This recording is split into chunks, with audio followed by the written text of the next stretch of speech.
We're so fortunate to have today's guest speaker, Dr. Madeliene Stump. Dr. Stump received a combined Doctor of Medicine and Doctor of Philosophy degrees from the University of Iowa, where she remained for the completion of her internship and residency in dermatology. She then completed a transplant cutaneous oncology fellowship at Johns Hopkins University School of Medicine. Currently, Dr. Stump is a faculty member at Brigham and Women's Hospital, Department of Dermatology, Harvard Medical School, and Dana-Farber Cancer Institute. Her clinical interests focus on caring for patients with solid organ transplants and those with complex skin cancer history. Her scientific interests include mechanisms of skin cancer development, particularly in the setting of prolonged immunosuppression, something we're all familiar with. We're very fortunate to have Dr. Madeliene address the Trio, Maryland community. Thank you for presenting to our group. Welcome, and I now turn the program over to you. Thank you so much, Michelle. I'm so happy to be here. Good morning, everybody. It is truly an honor. This is the second time I've been asked to speak on this topic that is really important to me, as Michelle said, both clinically and scientifically, of how does skin cancer develop?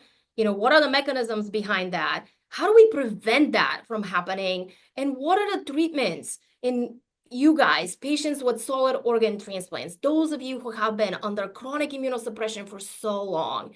I have to tell you, I am very grateful to all the transplant patients that I learned from last year. I spent a beautiful year in Baltimore learning how to take care of transplant patients at Hopkins. And now I'm a faculty at Harvard. I run my own transplant clinics here, both at Brigham and at Dana-Farber. And as Michelle said, at Dana-Farber, I care for patients with very high-risk cutaneous malignancies, and it's part of a multidisciplinary team. So let's dive in. So for today's agenda, I have a lot of things to share with you guys. And some of the things I will reintroduce from last year. So these are the topics that we're going to cover. We're going to start with, why do patients with solid organ transplants develop skin cancer? We're going to talk about ins and outs of skin cancer. How do we recognize them? Like, what they look like? How do you know when you have one? And when should you call your doctor? What are the treatments once you have skin cancer? And most importantly, like, this will be kind of the topic of today, is how do we prevent it? And it will be way beyond, just sun protection and sunscreen, something that I focused last year. So this time we're going to talk about medical prevention. And finally, we'll wrap up with how to stay healthy. So I have broken the talk in these sections, and I have at the end of each section a slide that I'll invite you guys to ask questions. But because there's a lot of information, I want you to keep your questions to those sections or give them at the end of the talk. Okay, so here we go. We're going to get started with the first part. And this is to answer the question, why do transplant patients develop skin cancer? We need to look at the role of the immune system. And the immune system is so cleverly designed so as to keep us healthy. And it does this by fighting disease-causing germs, such as viruses, bacteria, parasites, fungi. And this is well known. But what is probably less well understood is the fact that the immune system actually recognizes and neutralizes harmful substances or toxins from the environment, okay? And what is most relevant to the talk today and for you guys is the fact that those clever immune cells fight disease-causing changes in the body. So when something happens in the cell, the DNA breaks and it starts mutating, the immune cells are able to target those cells very early on before they have a chance to expand and become truly a cancer. And so for the immune system, the way it sees all these three categories is as foreign substances. But do you know what else it sees as foreign? That's right, your transplanted organs. So in order to keep the immune system from attacking the allografts that you guys have, we give it anti-rejection medications. This kind of maybe is a misnomer because it tends to lead the people to think that those medications act on only that function of the immune system, so prevent only the rejection. But that is not true. Immunosuppressive medications have a global inhibiting function on the immune system. That means that once you're immunosuppressed, you're not good at fighting infections. You cannot target bacteria anymore that well, viruses, parasites, but we have a work around this, right? We have antiviral drugs, we have antibiotics, we can deal with infections. What we're really not that good at dealing is actually discovering which cells, not, big solid tumors, which cells are the ones that are going to break and start mutating and making those tumors. That's something that we're very early on working. So what I'm going to focus in the next slides is what are all of the things that we need to get engaged in to prevent, this from happening. How do we take over the immune system, basically? So this is our first break point. Any questions so far? Okay, so we're going to move on. Let's delve into what is a skin cancer? How do they look like? How do we recognize them? So, as you well are aware, the skin cancer is the most common malignancy after transplant.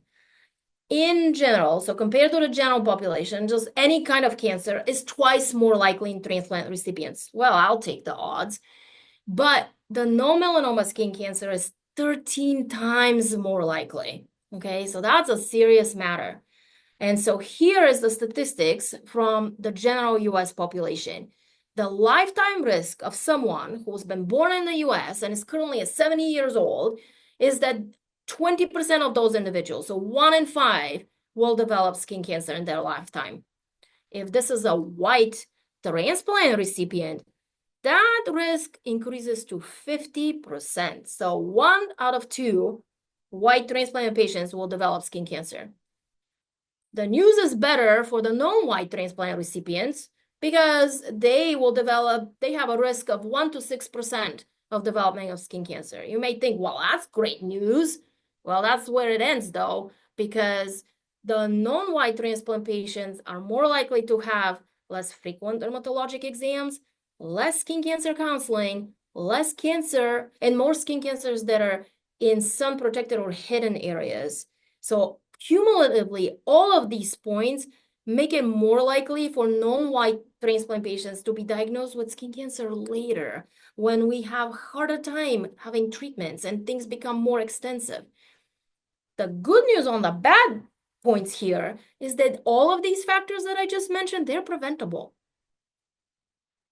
Okay, so what do cancers look like? Well, some are really obvious. My 6-year-old will sit there and tell you, yep, that needs to go, because no one should believe that a person should have bumps like this on their nose or something like this on their forehead. Clearly, there's something very wrong with this person's leg, and that definitely does not belong on the bottom of this person's foot. So you need to reach out. But this is way too late. It should have been way earlier than this. That's been sitting there for too long. That's, what I say to patients. Some cancers, though, are much less obvious. This one here, can you guys see my pointer? You can? Okay. So this, I will take it. Yes, that's definitely something. But this on this lady, oh, I don't know. That's pretty subtle. This is where it becomes critical to have regular exams by your dermatologist. Obviously, I will advocate that you have a transplant dermatologist because that increases the probability of early detection and diagnosis. I think what's so special about us as transplant dermatologists, I explain to my students, is it's like being a family doctor. You know these guys for a long time. You have a good relationship with them and you know their skin. So when somebody comes in, like this lady would be my patient, and she comes in and I'll say, that's new since the last time I saw you. That needs to go. We need to do something about this because I know her. So, and in the non-white skin patients, cancers can be hidden. This is actually a trap. It's really important to be vigilant. In my year at Hopkins, I had 3 African American patients who had skin cancers that look like this, and this is a gluteal cleft. So it's the cleft between the buttocks, like the most unlikely place the sun would be shining, right? But 3 people had those cancers in 1 year, okay? And it's really important that we're vigilant, both me as a dermatologist and you as a patient, you should check your skin regularly, especially in those hidden places, because that's critical for early detection. And I don't know why there is a predisposition in the non-white patients. These cancers really get hidden. It's critical to have such vigilance. So, what are the characteristics of non-melanoma skin cancers and organ transplant recipients? Well, they occur on average of 30 years earlier, okay, than the general population. So normally the immunocompetent patients, they will, in their, 70s, like 80s, oh yes, they will have them. But you guys could have them as early as 30, 40 years old. Organ transplant recipients have more frequently multiple skin cancers. These cancers tend to be aggressive. They have more rapid growth. They have more advanced features. The likelihood of that is higher. Increased rate of recurrence. Once we take it off in an immunocompetent patient, the chances are lower than this cancer will come back. But that's not the case in somebody who's chronically immunosuppressed. The chances are much higher that that cancer will come back. And all of these factors make it more likely, like the multiple skin cancers, make it more likely that some of them will have aggressive pathology, which increases the rate of metastases. So what are the factors that put transplant patients most at risk for skin cancer? The age of transplantation is number one. Older patients means higher risk. Older at transplant, it just means higher risk. Your immune system is already, declining of function. That's just normal physiologic development. And then when you immunosuppress it on top of that, increases the risk. Time since transplantation, the longer you've been immunosuppressed, the higher the risk. And then the level of immunosuppression, the higher, the more immunosuppressed you are, the higher the risk. And this depends really on the allograft that you've received. So certain organs, for example, the lungs and the gut too, gut is rarely transplanted, so we'd mostly talk about the lung, is very immunogenic. It's constantly being attacked by the environment, right? It constantly filters toxins, so it's very immunogenic. It requires a lot of immunosuppression. The lungs are finicky. They just, they require a lot of suppression, and so more problems. Then the next is the heart, also requires a higher level of immunosuppression. The kidneys are next, and then the liver, interestingly, is the most tolerant of all the organs. Some patients later on can completely go off of immunosuppression, which is really great news in terms of skin cancer and infections as well. So let's talk about each individual type of skin cancer. So I have a particular interest in two of them. The squamous cell carcinoma is the first one we're going to talk about. That bump on this person's forehead, that's what is a squamous cell carcinoma. Although I have to tell you, if I biopsied this, I would have been, yep, that's probably a basal, although this core, the scaly core inside, this is actually very typical for squamous cell, but I would have put all of that on my differential. 65 to 250 times more common are squamous cell carcinomas in transplant recipients. This is bad news. These cancers don't stay put. Like basal cells, they're kind of innocuous. They just stay put. Rarely they sit there and grow. And if they grow, they kind of become locally invasive and destructive. Squamous is not like this. It moves. It moves to lymph nodes. It can go to lung. It moves. So we are really vigilant about these. How do they look like? They can be pink, they can be scaly, they can be waxy, bumps, mostly on sun-exposed areas. Not true in patients of color, right? In hidden places, they can develop. In white patients, they tend to develop from these precancerous or actinic keratoses. So the thing about these lesions are 1 out of 10 may misbehave or mutate and progress into developing into a squamous cell carcinoma. We don't know in clinic which one will be the one that's misbehaving, so we tend to treat and freeze all of them. Some of you well familiar with the cryotherapy. We freeze, those lesions to destroy them. So they can look as pink, red, brown spots with rough surface, as you can see. Basal cell carcinoma it's 10 times more common in transplant, but not anything close to what squamous cell carcinoma is. But that's what the bumps on this person's nose, were. They are these pearly papules with red branching blood vessels on them, or they can be these tiny little things. You know, this is where knowing your patient really comes handy, because that's not, they shouldn't be there. The good news is if somebody missed it, you know, they grow very slowly. Shiny pink bumps or patches, this is what you're looking for on sun-exposed areas. Sometimes they're called nodular types. This is more of a histologic classification of the lesions. Sometimes they can be like a rash, like an eczematous patch that's very scaly and crusty, and the keto is it doesn't heal.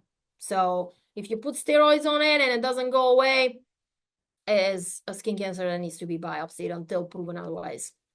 Okay, melanoma is 4 times more likely in transplant recipients. We always talk to you guys about irregular moles and irregular brown spots. We educate you on the ABCDEs of melanoma, and that stands for atypical, border, color, diameter, and evolution or change. So atypical asymmetry. So oftentimes they come from changing moles. The thing that I really want to bring awareness is in patients of color, oftentimes we find them on the bottom of the feet. And as I said, places that we don't necessarily look at. Even though melanoma is not as common, it's an aggressive tumor. And so when we find it on the bottom of the feet, it tends to be at a later stages, and then treatments become much more complicated. So here are my rules of thumb about when you should worry about a skin lesion. It is new, okay? It wasn't there before, but new things can be benign, right? It could be an acne bump or any other inflammatory bump. But if this new lesion does not heal in about 4 to maximum 6 weeks, it bleeds on its own and it grows rapidly, it needs to be evaluated. You shouldn't sit on it. Do not wait for your next appointment. You need to call your physician and let them know. Questions until this point?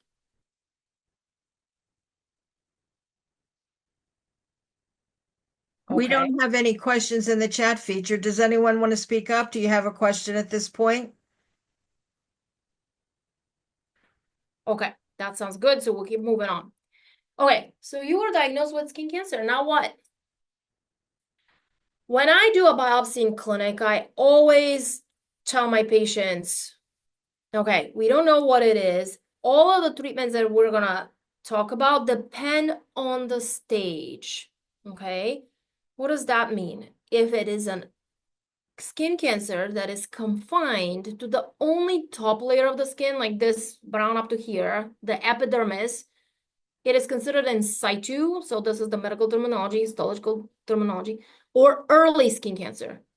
If this growth has broken through the bottom layer of the epidermis and it's invading the deep layers of the skin or the dermis, it is now an invasive advanced skin cancer. So treatments differ radically. What I want you to remember is the earlier the stages, the more treatment options we have.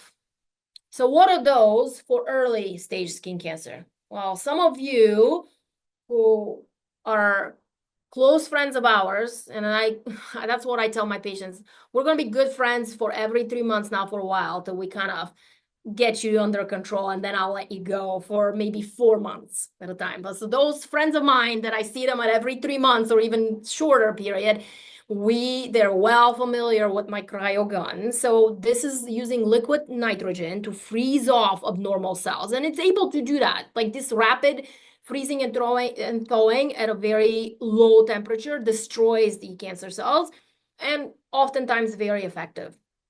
There's another modality that I use often in the clinic. It's called curettage and electrodesiccation. What we do is we use a little curette and we scrape kind of where the biopsy site was, or if I know clinically, oh, this is a basal cell and I want to destroy it in the clinic right there and then after I biopsy it, I will scrape this and a little bit of a margin around it.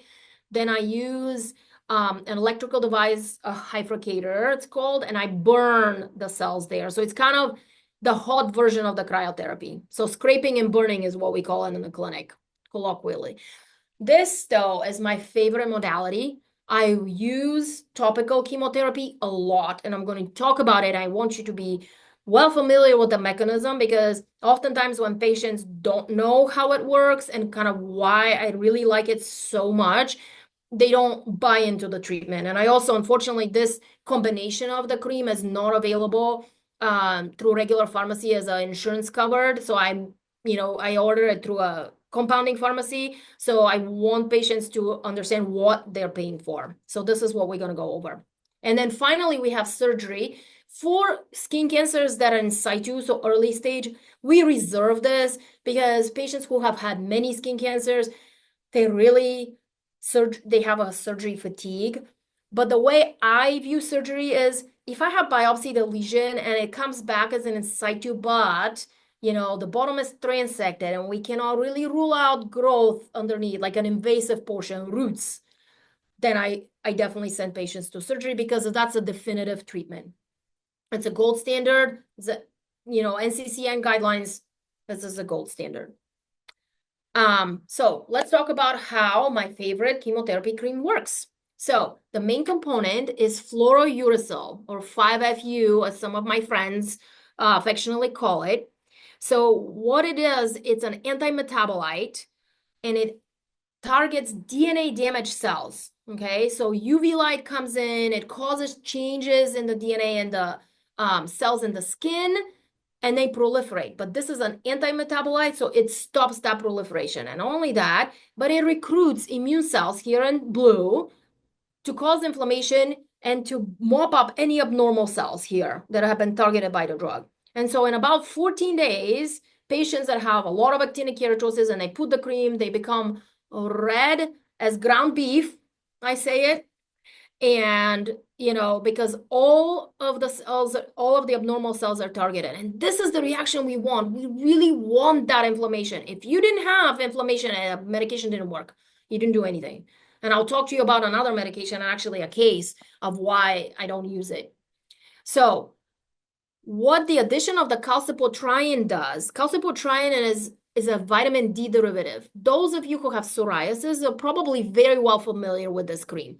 But the addition of this, scientists have shown, it's one of my colleagues here at MGH that discovered this, is that addition of this vitamin D derived cream induces the skin cells in the top layer on the epidermis to produce a compound called TSLP. And what that does is really recruit a lot of inflammatory cells, and it does it fast. So the same effect you get of inflammation in 5 days versus 14 days.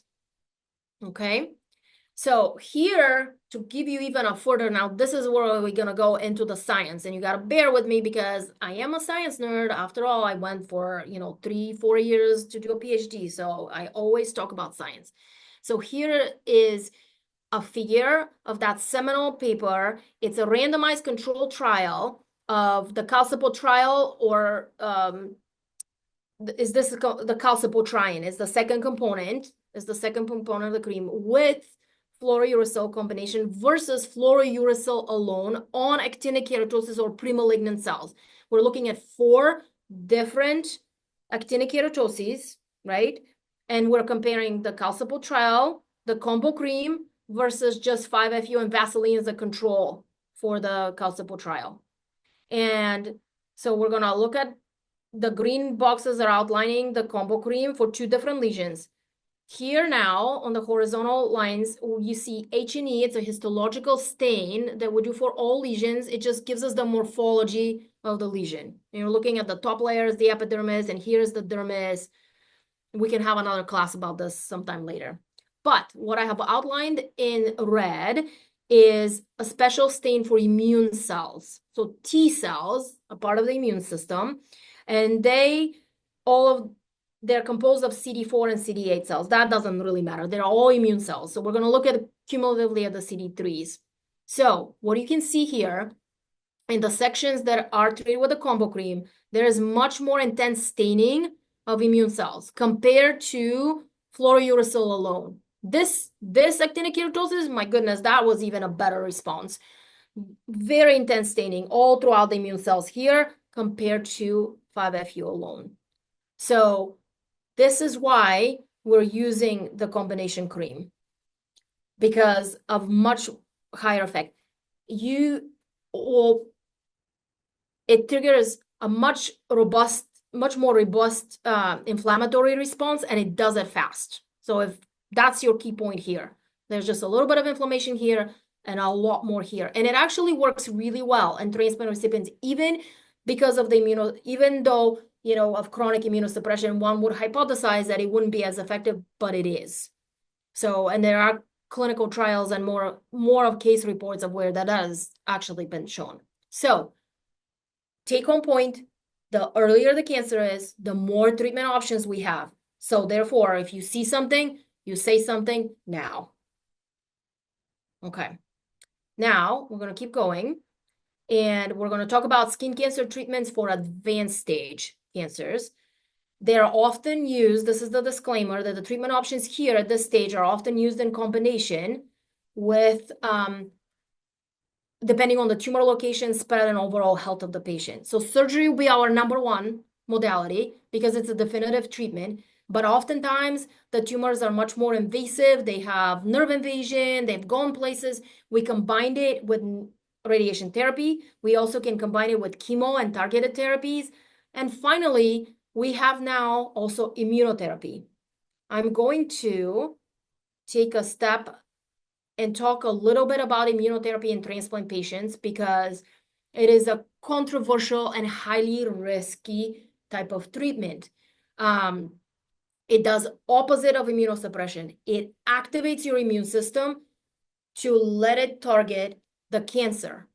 But obviously, in a allograft recipient, that's very dangerous because there is an extremely high risk of rejecting the organ. So, when I was at Hopkins, my group over there, I worked with Dr. Lipson, and the group now here, Dr. Annie Silk, were the leads of these 2 clinical trials that came out last year in January about immunotherapy for transplant recipients with advanced cutaneous squamous cell carcinomas. That was in the Harvard. They used different both trials use different types of immunotherapy, so there are a lot of nuances to the protocols. They had good successes, and they lost allografts and lost patients as well.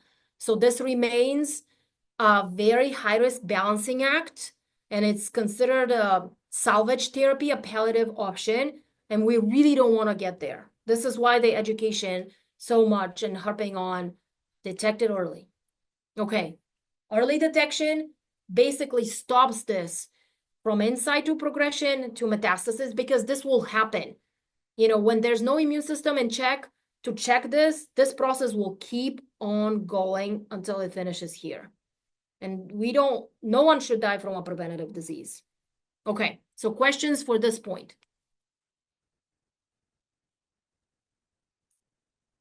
Someone did ask, Ziva asked, how do you apply the 2 creams you were referencing? That's a fantastic question. They come in a combination, like the pharmacy that compounds them, they come in 1 cream, or sometimes we can get them covered, the 2 of them separately. You just mix them together yourself. It's very easy. You apply them at the same time. So that was a great question. Okay, we'll keep moving on. So what can you do to prevent? Question. Yes, go ahead. Okay. I just was to a Hopkins dermatologist who gave me the FU cream for my Sure. nose. Yes. And I did have a little bit of reaction. I was very disappointed that he didn't do a follow-up. And then I realized I'm more sun exposed on my chest. So I applied that and all of a sudden, now I have amazing breakouts. I have an appointment with the new dermatologist this Wednesday. I'm Okay. just very disappointed that I didn't have. Oftentimes, not to discourage you, oftentimes we don't necessarily and it's sometimes hard to communicate this in a visit. what I'm thinking in the head, I don't always say it to patients, but then I see, let's say I saw you in your nose, and I'm kind of, oh, there's a couple of actinic keratosis. I just want to treat them. I know that once you treat them, you're gonna be okay till the next visit. That's why, it's if it's something like it's a skin for me, if it's a skin and I don't, I can't talk about other people's practices, but if it's a skin cancer, let's say in situ, and I had you treated for 6 weeks with this particular one, just a 5FU, I want to see my patients in about 3 months to make sure it's cleared. For actinic keratosis, I don't always bring them back, depending on just how much involvement. So nothing wrong has been done here. And honestly, I applaud you for your initiative to treat any other scaly spots. And for all of you, the same thing. If they gave it to you for treatment of one spot, if you see scaly spot like that, you treat it. If it doesn't go away, then that needs to be seen. So great question. Thank you so much. And he said, I'll see you in a year. That's why I'm not going back. All right. So what can we do to prevent skin cancer? Okay, First, please. Yvonne had her hand up, Doctor. oh, sounds good. Yes, that was my problem, finding a dermatologist who was caring enough to uh, examine us properly I know. because we're kidney transplant patients. And Yep. I heard you say that they grow underneath on your feet. I have never had a dermatologist to look at my feet since I've been going to them. But you know what, Yvonne? Now you're gonna be, hey, they told me you should be looking at my feet. So now you're gonna start looking there. And I'm gonna show you a slide toward the end of the talk of how you can be proactive and what you need to do to look at the feet and how it'll be easier to do that. Okay, because I'm sorry, no, and I have to tell you, we only have 15-minute appointments. That is ridiculous. They push us all the time. So it is really hard to, I don't excuse us, but these are I just want you guys to be informed, to know the pressures that we are also under. So you have to advocate for yourselves, and you are doing the right thing by being here today and listening, because some of this will stick and be kind of, yeah, that lady said something about using a mirror to look at my feet. I'm just gonna do that, So Thank you. And you're more than Doctor, welcome. there is Yeah. another question. Sounds good. Increasing inflammation at the site does it necessarily increase the probability of metastasis? No, this inflammation is good. That one brings the immune cells to mop up everything there that's, not being resolved by the cream itself. So this is really good. It doesn't increase the probability of metastasis. No. From the cream, I'm sorry, this will be okay. This is a complicated answer. From the cream inflammation, no. Inflammation from the cream is good.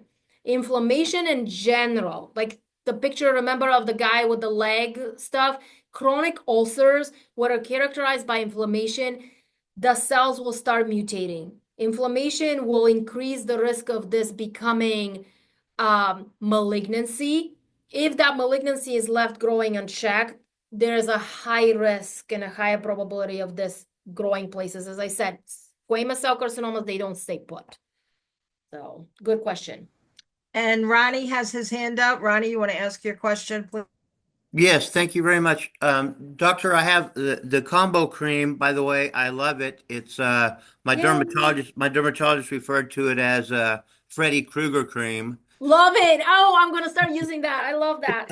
And explained that to me, and after I used it, I saw definitely why he called it that, because it really did Yep. make a difference on my face. But the question I have is that he gave me the prescription and said, to use it when I, had something that was of concern, and I've used it and it's worked great. The question is there any side effects, any concerns of using it over an extended period of time?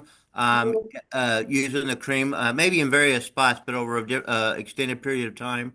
It's okay. No. And I'll tell you what, one of our Mohs surgeons here, she uses that herself as a prophylaxis every year on her face. I haven't done that, full disclosure, not that you need to know that, but I'm strongly considering this because it is totally fine. The only thing I'm going to caution you guys is that when you're treating a new scaly spot with the cream, if it doesn't completely resolve, don't assume it's gone. Sometimes the cancer will grow from the bottom and the cream is just doing the top. So That's the only caution. If the skin returns to normal, no more scaling, you're good to go. So, yeah, Great. Thank you very much. you're more than welcome. Okay, And there was one more question, doctor. sounds good. Had a mole removed on my scalp. Biopsy came out as melanocytic cells. I may Okay. be. What are the chances of regrowth? I need to look at the biopsy. So melanocytic cells are cells that are normal melanocytes. It could be, I need to read exactly what they said there. So all of our moles have melanocytic cells. They are the pigment producing cells. In reality, when I do a biopsy, the cells grow kind of in a V pattern. So I may not always remove all of the melanocytic cells, the cells that produce the pigment. So they may regrow within the scar, and that's totally normal.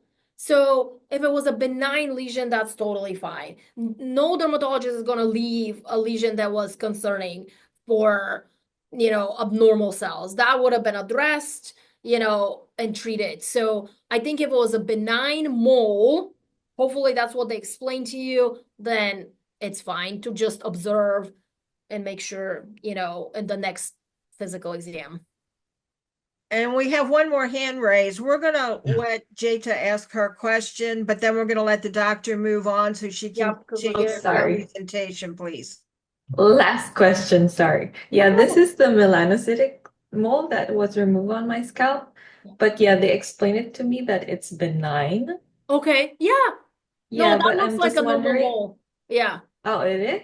Okay, good then. Although, I was just wondering because I have really a great familiar cancer history. okay. Like on my maternal side, they have most of them has breast cancer, so I'm just wondering, just to be safe.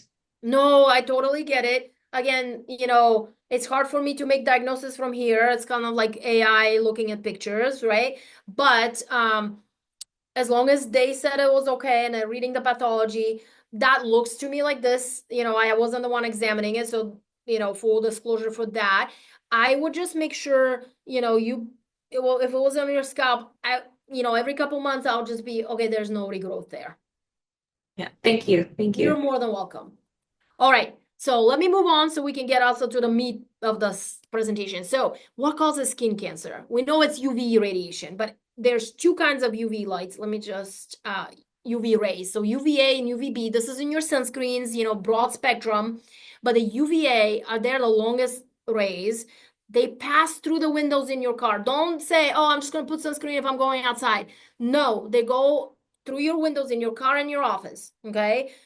So for ladies, we're concerned about aging and wrinkle formation. These are the ones that you need to worry about. And also they contribute to cumulative risk of skin cancer. The UVBs are shorter rays. They lead to sunburns, and they are responsible for the formation of most of the skin cancers. So how do we prevent it? At Hopkins, they had a really good program. And I have to tell you, you go to a new institution, it's a completely different. So, the transplant clinicians, they know, they refer patients. So before transplant, patients have a baseline skin exam. You discuss with your doctor your risk of skin cancer. You need to be educated about sun protection and sun avoidance. This is just baseline. It has to happen. And then you examine your skin at least monthly, and I will talk to you how to do that. And you see your dermatologist regularly for skin exam. Any precancers or cancers, they need to be treated early. Okay, so aggressive sun protection, best defense about skin cancer, hands down. But today, I wanted to talk about how do we prevent skin cancer beyond sunscreen?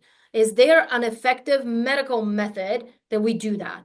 And so it's called chemoprophylaxis. We target actinic keratosis, and field cancerization is a something that we refer to when people have many actinic keratosis and kind of early skin cancers on the skin. The goal is to prevent squamous cells from developing.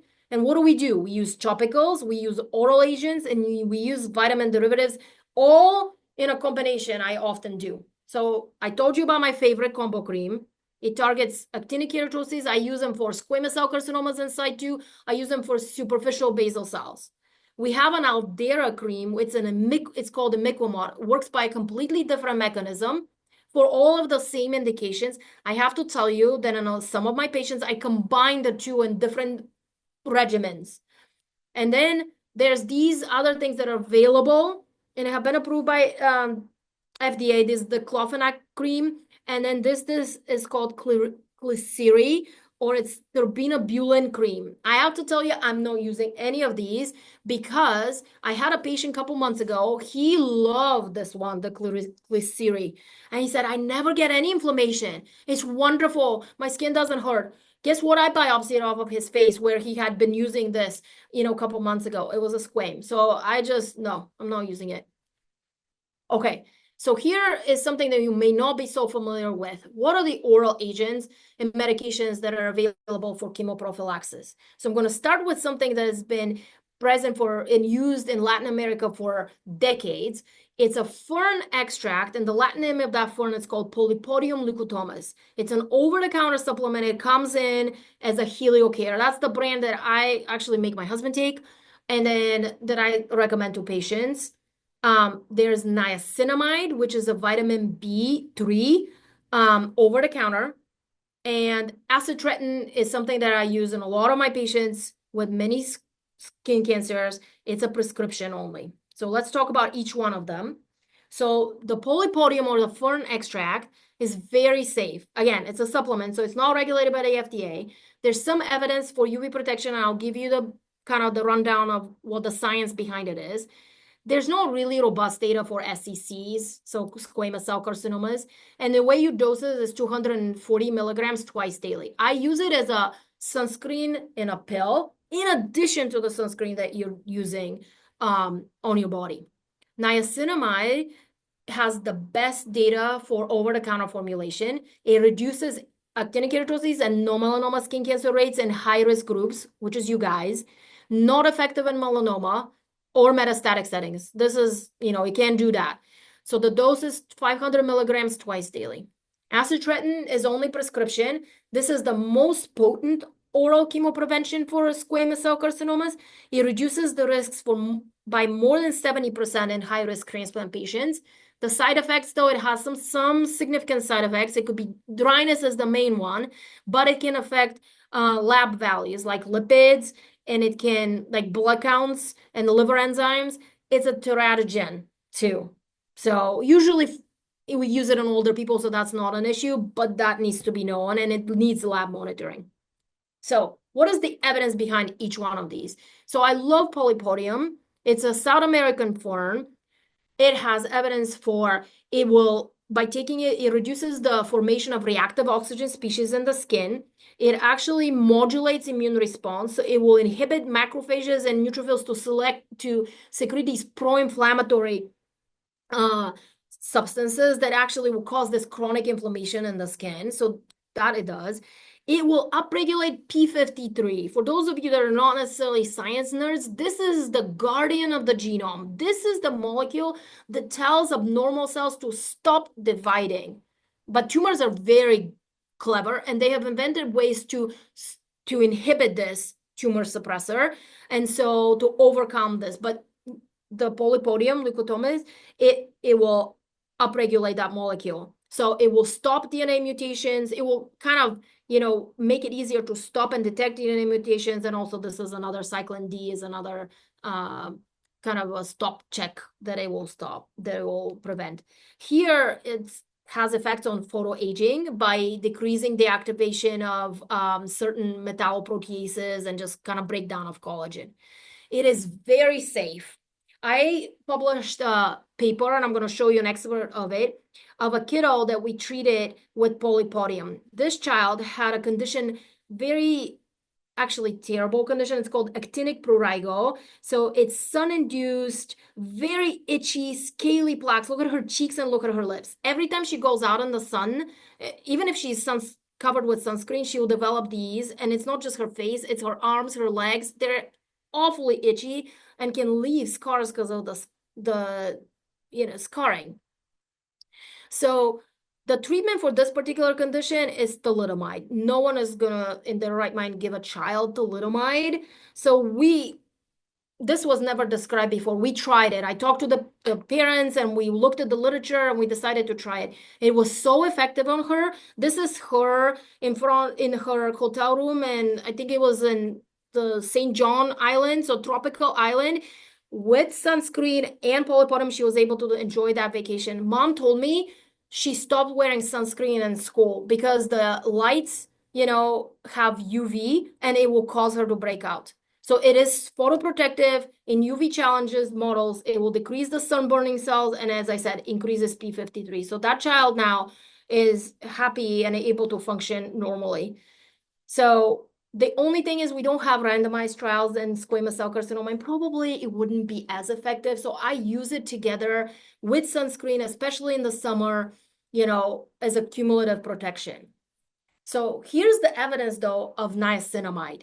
This was a phase 3 randomized controlled trial of nicotinamide or niacinamide for skin cancer chemoprevention. It was a phase 3 double-blind randomized placebo control, so like the highest level of evidence. 386 high-risk individuals with at least 2 prior non-melanoma skin cancers were there. They gave them 500 milligrams of nicotinamide, and they took it twice daily for 12 months.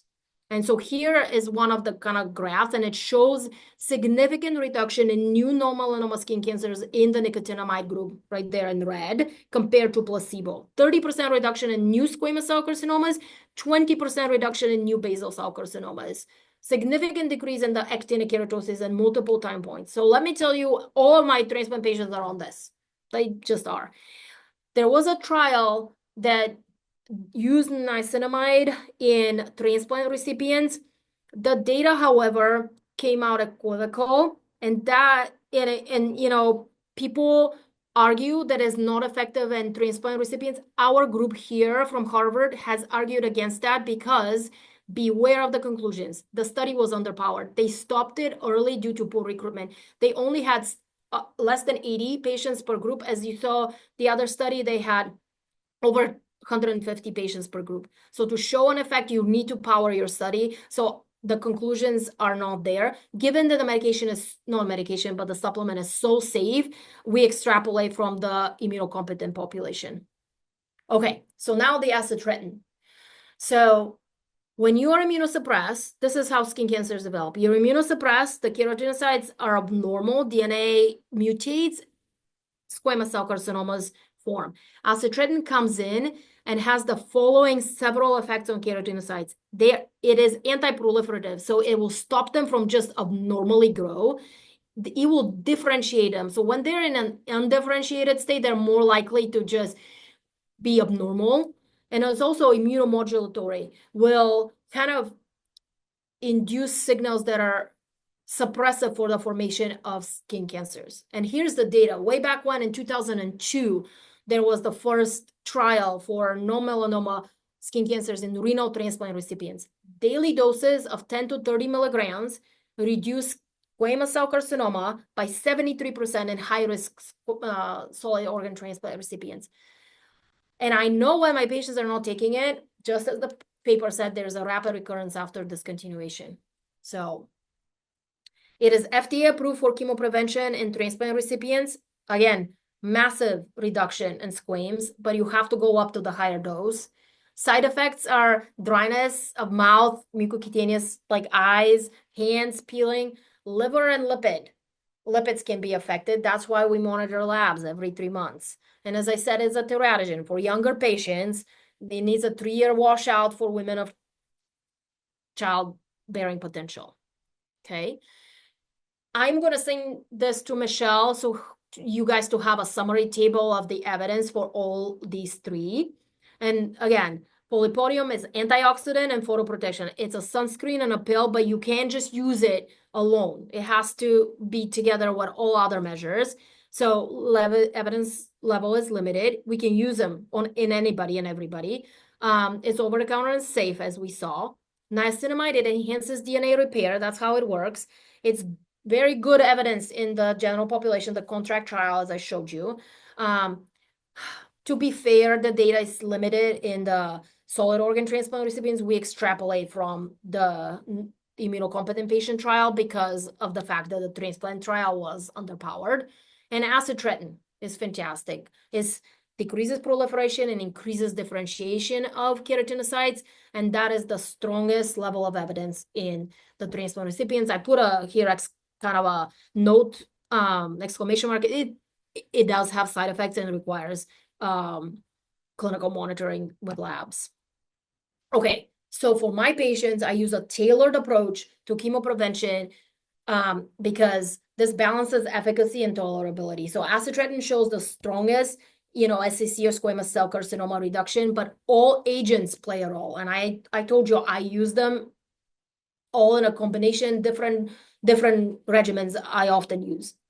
So final thoughts. How do we do self skin exams? You guys told me nobody looked at the toes. You need to do that. Okay. We need to look for new growing or changing bumps or moles. Remember my like rules of what constitutes a skin cancer that needs to be what constitutes a skin cancer until proven otherwise is new growing or changing bumps or moles, areas that bleed on their own, they don't heal in about 4 to 6 weeks. So full length mirror is a great way to examine your body. Look kind of under the arms, bottom of the feet. Use a mirror for the back of the neck and then your back. And do not forget these often missed areas such as the genitals, because that's where things hide. Okay, so questions for that. And I believe that's my last slide. So now I'm going to open it up for you guys to ask any questions for the rest of the talk. You do have one. Thank you, doctor. That was really so detailed and explicit and really, I think, so very helpful. Thank you. Oh, you're more than welcome. So the question, what is the best SPF level for sunscreen to use for face and body? And then in a day when you're out, how often do we need to reply? Like what amount and how many hours, how frequently? So, okay, very good question. And see, I took out those slides and good thing I did because I was never going to finish. So this should be half an hour, part 2. So I did talk about a lot about sunscreen and all the details. And maybe next year we'll see, or some other time, Michelle, we can revisit this. But the SPF itself says, is that number that you see there is how long can you be in the sun, without burning. So I say 50 minutes, basically 50 is 50 minutes, on the face, and you have to reapply. The golden rule is every 2 hours. This is why in the summer, and I have to tell you, like my car and my husband's car are covered in sunscreen because that's how we slather our kids. Even then, he burns. So I make him use his son's shirts, the UPF shirts. He uses sunscreen, and I give him the leukopodium in the summer. That's just what I do. So, and he had an AK on his nose and I used the combo cream. So there you go. This is my personal experience. But there are sunscreens. I don't like to touch my face with dirty hands after I leave the house. So I use sprays to kind of, reapply, so to speak. Or the sticks are really great too. Good question. Michelle, you're muted. Michelle, you're muted. Here, I just keep talking. So Deborah has a sun shirt and she's wondering how effective are they? Very effective. Oh my goodness, very effective because they don't wash out like the sunscreen. There's no kind of, oh, I missed that spot and I burned. It doesn't. And I have one because I'm really, when I drive, my hands are covered in sunscreen and then the shirt is on top. So, and I can see my husband, he has them. His neck, from where the shirt stops is brown, even though sunscreen and the leukopodium, but where the shirt is, it's like, yeah, completely no sun has seen it. So really effective. They don't wash out. And don't think, last year I put a slide in there, your favorite worn white t-shirt, this is not sun protection. No, it's UPF shirts. You get them on Amazon. Now because of the tariffs, you cannot get the Chinese ones. So sorry about that. But then you can get the Columbia ones, make really great ones. But on Amazon, if you're buying them, just make sure they say UPF.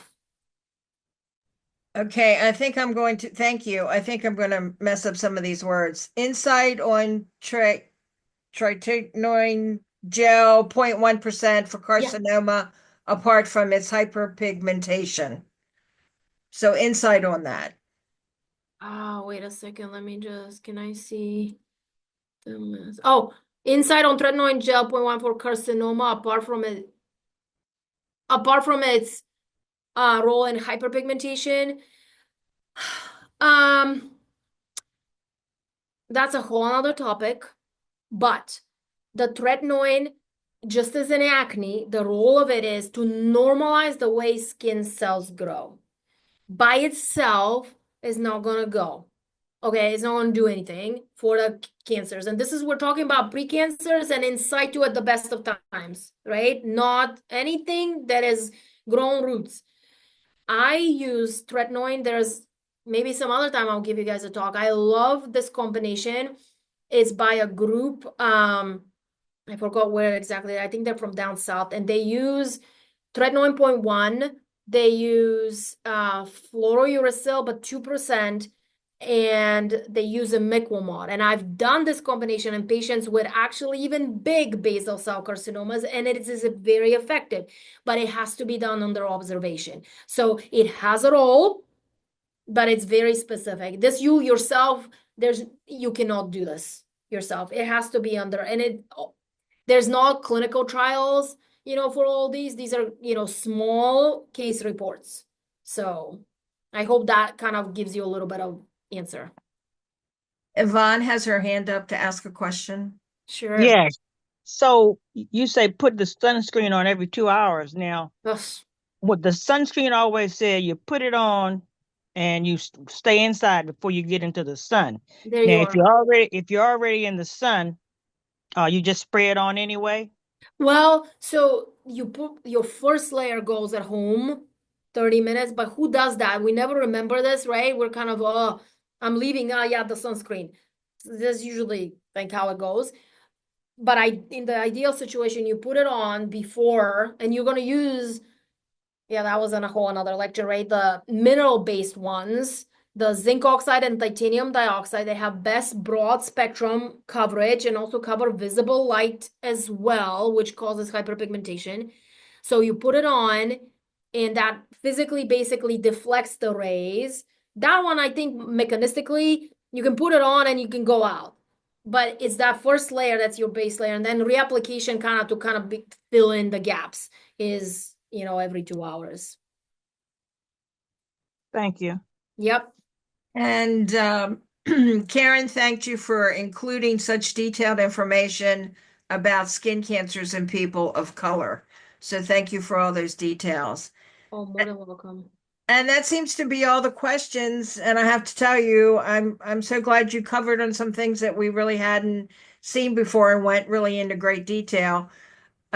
Dr. Stump's going to send us this presentation at her convenience, and it'll be on our website. And then the recording will be on our YouTube channel, so you can always go back and revisit. So thank you again. I'm sure we'll see you again, and happy Mother's Day. And we Thank want to you, thank guys.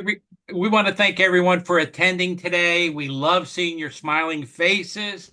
Check out our events page on our website for advance notices for our future meetings. Our website is www.triomaryland.org. All our past meetings are posted on our YouTube page for your convenience. Have a great weekend and enjoy the sunshine. It's good to see everyone. Be Thank you so safe, everyone. much. Thank you, Dr. Stump. You're more than welcome. Always happy to be here. Bye, guys. Bye-bye. Bye, everyone.